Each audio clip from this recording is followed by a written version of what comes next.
চরমরায়ের হাত ধরে আমরা বিশ্বাস করি ওনারা নেতৃত্ব দেওয়ার মতো ওনারা ডিজার্ভ করে। তো আসুন সবাই মিলে এই চরমরায়ের হাতকে আমরা শক্তিশালী করি। আবার মর্নিং শোজ দ্য ডে, সকালের সূর্য দেখে বোঝা যায় দিনটা কেমন যাবে।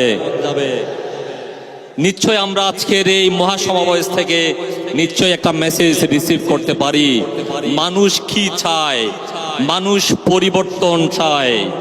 এই পরিবর্তনের রাজনীতি যিনি স্বপ্নে ধারণ করেন, লালন করেন, যিনি রাত দিন পরিশ্রম করে যাচ্ছেন, তিনি আর কেউ নয়, তিনি আমাদের এই ভাই, আমাদের এই গার্ডিয়ান, যিনি স্বপ্নদ্রষ্টা, আমাদের আজকে যিনি এই এত বড় আয়োজন করেছেন, আমাদের করিম ভাই, রাহুল ভাই, যাদের নেতৃত্বে আজকে এই যে এই আন্দোলন, ইসলামিক আন্দোলনের আজকে এত বড় মহাসমাবেশ, এখান থেকে নিশ্চয় আমরা একটা মেসেজ পাই।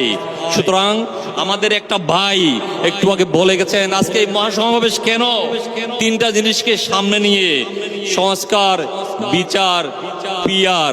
আসলে আমরা এই সমস্ত ওয়ার্ডের বিশ্লেষণ প্রয়োজন, আনলেস শুধু আমরা কিছুই জানবো না। আমি সংস্কার নিয়ে কথা বলতে চাচ্ছি না, যেহেতু সংস্কারের যারা ধারক ও বাহক, আমি তাদের কাছে আমার এটাই রিকোয়েস্ট। আমি একটা জিনিস শুধু বলতে চাই, স্বাধীনতার 54 বছর পরে আমরা যারা মাইনরিটি হিসেবে বাংলাদেশে আছি, আপনারা জানেন প্রায় 54টা নৃগোষ্ঠী আছেন। এর মধ্যে 4টা সম্প্রদায়, বৌদ্ধ, হিন্দু, মুসলিম, খ্রিস্টান। কিন্তু অতীব দুঃখেরই বিষয়, আমাদেরকে বারে বারে যারা স্বপ্নের লেলিহান, যারা স্বপ্নের বাতাবরণে এই মাইনরিটিকে ইউজ করে যখন সংসদে যায়, তখন তারা এই সংস্কারের কথা ভুলে যায়। সো আমি চাই যারা এবার সংস্কারে যাবে, যাদের সংগঠনের মধ্যে, যাদের গঠনতন্ত্রে রূপরেখার মধ্যে থাকবে, যাদের মধ্যে ইসলামী আন্দোলনের যেটা গঠনতন্ত্র সেখানে পরিষ্কার আছে সংখ্যালঘুদের অধিকার প্রতিষ্ঠা, এই জিনিস আমি কাদের মধ্যে দেখি নাই। তাদের প্রমাণ আজকে এই যে মহাসমাবেশকে আমাদের মতো মানুষকে এসে মূল্যায়ন করেছেন। কয়েকটা কথা না বললে হয় না।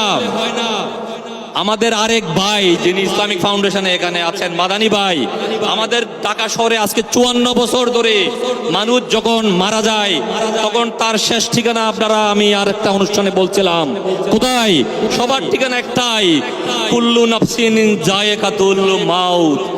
অতীব দুঃখের বিষয়, আমরা যখন মারা যাই আমাদের সেই ঠিকানা ঢাকা শহরে কোথাও ছিল না। আমাদের এই এক ভাই মাদানী ভাই, যেটা এই সরকারের সাথে আঘাত করে, এই সরকারের সাথে পরিশ্রম করে